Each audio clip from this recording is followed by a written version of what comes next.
Hello, I'm Garry McDaniel.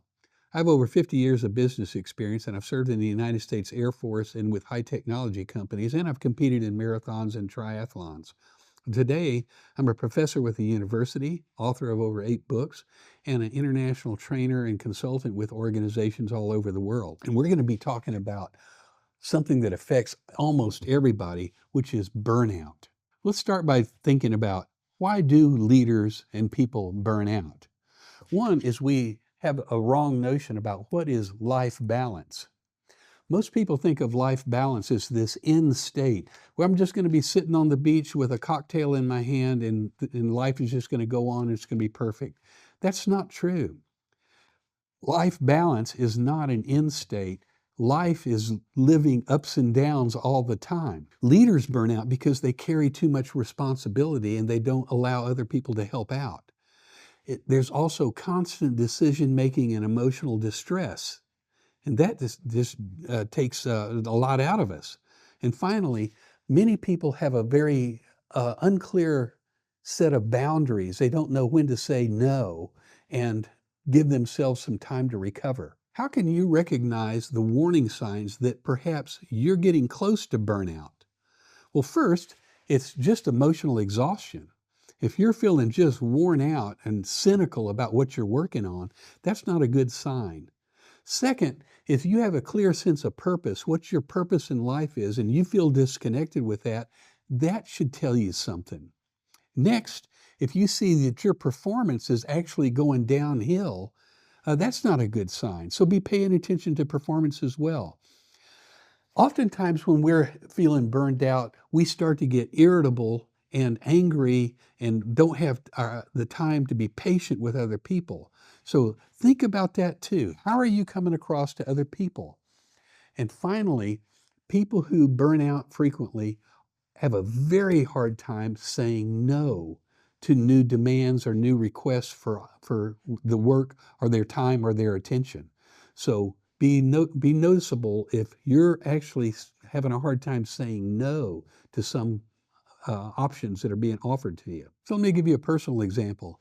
Like many of you, I had a busy life. I had a family with kids that all demanded my attention. I was working for a high-tech company and traveling all over the world. I was also competing, spending about 20 to 25 hours a week training to compete in marathons, doing cycling and swimming for triathlons. And on top of that, my organization said, "Hey, you want to get a PhD?" And I said, "Sure." And so I was going to school and trying to study full time and then trying to find time to relax. As you might guess, it would have been very, very easy to burn out. That's a lot going on.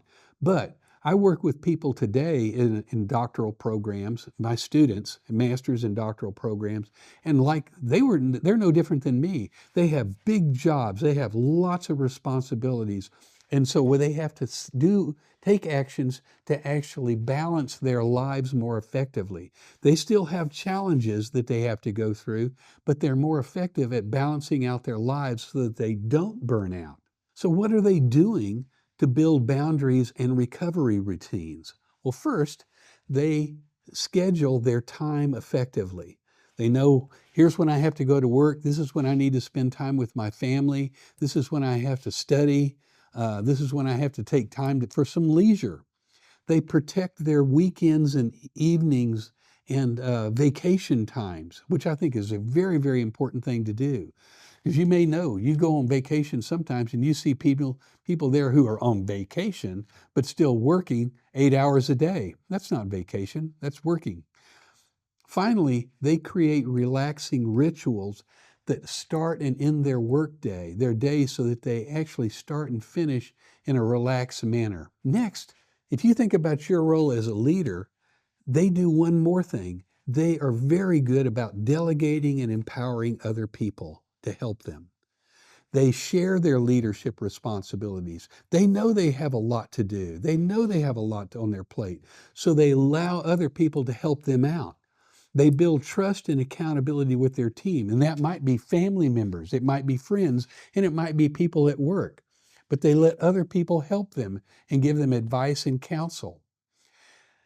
Oftentimes, they only focus on what they can do. So if it's something that they need to do to get a job done, they do it and they focus on that. They don't try to water it down and shove it off to somebody else. So what are some things that you can do to avoid burnout? One is take care of yourself. Lead yourself with care and patience. Protect your energy. Take time to rest and recuperate when you need to. And then finally, share the load with other people. Let other people help you out and listen to their counsel and good ideas.